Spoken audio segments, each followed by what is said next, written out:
Good morning children's.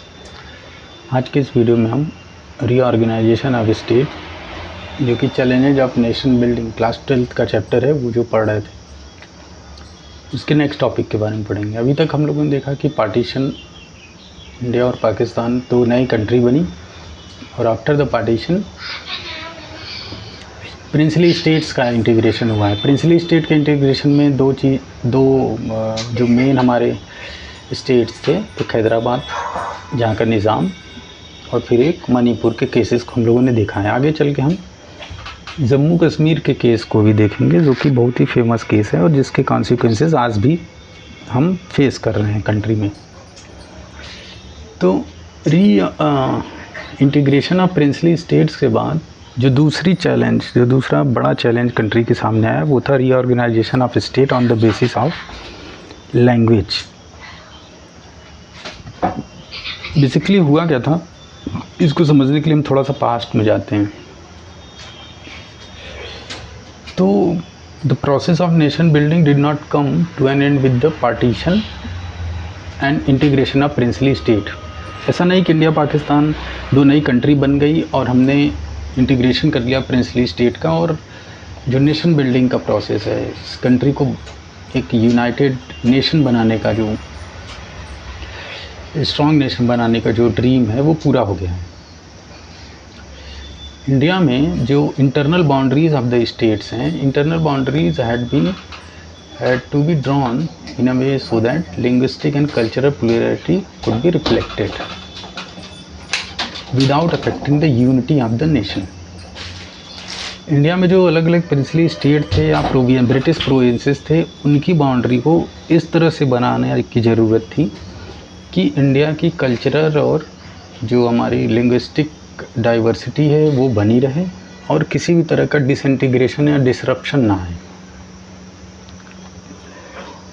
Language के formation और language के बेसिस पे स्टेट के रीऑर्गेनाइजेशन का जो ख्याल है, जो आइडिया है, वो सबसे पहले कांग्रेस के कुछ लीडर्स में आया in the year of 1920। So in the year of 1920, after the Nagpur session, the principle of formation of a state on linguistic basis was recognized, and many provincial Congress committees were created by linguistic zone. तो कांग्रेस ने before the independence, जो Congress party है, Indian national Congress है, उसने सोचा कि हम भाषा के आधार पे इंडियन स्टेट को बनाएं और ब्रिटिश प्रोविंसेस और जो प्रिंसली स्टेट हैं उसकी बाउंड्रीज़ को नहीं मानेंगे। और इन्होंने पूरे कंट्री में भाषा के आधार पे, लैंग्वेज के आधार पे अपनी कांग्रेस की कमेटियाँ छोटी छोटी बना डाली पूरे कंट्री में। लेकिन फिर after the partition our leaders felt that the formation of state on language basis might lead to disruption and disintegration. लेकिन जब पार्टीशन हुआ हिंदू और मुस्लिम में रिलीजन, धर्म के आधार पे, तो लीडर्स के जो आइडियाज़ थे, विचार थे, थॉट थे, वो चेंज हो गए और उनको ये रियलाइज़ हुआ कि अगर हम कंट्री को फिर से भाषा के आधार पे रीऑर्गेनाइज कर देते हैं, स्टेट को बनाने की कोशिश करेंगे, तो हो सकता है कि डिसइंटीग्रेशन बढ़ जाए कंट्री में और जो कंट्री की यूनिटी है वो निगेटिवली अफेक्ट हो जाए। इसलिए इस आइडिया को पोस्टपोन कर दिया गया कि अब फिर से हम इंडिपेंडेंस के बाद स्टेट को फॉर्मेशन नहीं करेंगे on the basis of language. लेकिन अच्छा, इसके कुछ और कारण भी थे, जैसे this will also draw attention away from the social and economic challenges that country faced. तो उस समय कंट्री 1957 के समय जो हमारे सामने इकोनॉमिक एंड सोशल चैलेंजेस थे, इससे जो लीडर्स हैं, जो गवर्नमेंट है, उसका ध्यान डिस्ट्रैक्ट हो जाएगा, भटक जाएगा और वो फिर सिर्फ स्टेट बनाते रहेंगे और स्टेट के झगड़े सुलझाते रहेंगे और कंट्री के इकोनॉमिक सोशल ग्रोथ को एक निगेटिव इम्पैक्ट आएगा। ये सब सोच के इस आइडिया को पोस्टपोन करा गया। लेकिन इसी समय अलग अलग स्टेट्स में, ख़ास तौर से मद्रास जो है, मद्रास प्रोविंस जो था, वहाँ पे तेलुगु स्पीकिंग पीपल ने एक आंदोलन स्टार्ट किया जिसको उन्होंने नाम दिया Vishal Andhra movement. And this decision was challenge by local leadership and people. लेकिन जो लोकल लीडरशिप एंड पीपल हैं अलग अलग स्टेट्स में, उन्होंने इस डिसीज़न, गवर्नमेंट के इस डिसीज़न को कि वो भाषा के आधार पे, लैंग्वेज के आधार पे स्टेट नहीं बनाएंगे, इसको चैलेंज किया गया और उन्होंने उसको विरोध में आंदोलन करना शुरू किया।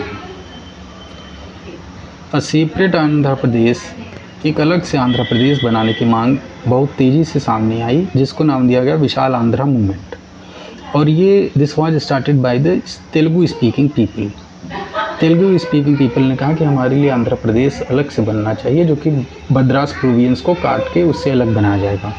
और ये आंदोलन इतना बड़ा हो गया कि धीरे धीरे ये वायलेंट रूप में बदल गया और most of the political forces was supporting formation of Andhra region on linguistic basis. और आंध्र प्रदेश के इवन कांग्रेस भी, सारी पार्टियों के साथ साथ कांग्रेस के भी बड़े लीडर जो थे आंध्रा रीजन के, वो भी इस बात को सपोर्ट करने लगे कि नहीं, एक आंध्र प्रदेश बनना चाहिए जो कि सिर्फ तेलुगु स्पीकिंग पीपल का हो।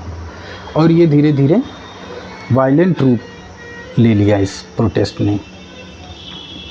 और at the last finally in the year of 1952, in the December 1952, Prime Minister announced the formation of a separate Andhra Pradesh या आंध्रा स्टेट। और बाद में 1952 में पहली बार पूरे इंडिया में एक अलग से स्टेट बनाया गया तेलुगु बोलने वाले लोगों के लिए, जो था आंध्र प्रदेश।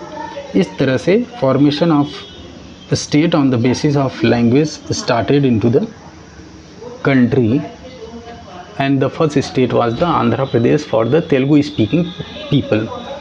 आगे के वीडियोस में हम देखेंगे कि किस तरह से अब ये प्रोटेस्ट अलग अलग पार्ट में और आगे बढ़ेगा कंट्री के, और अलग अलग स्टेट भी इस तरह के फॉर्मेशन ऑफ स्टेट चाहेंगे on the basis of different languages.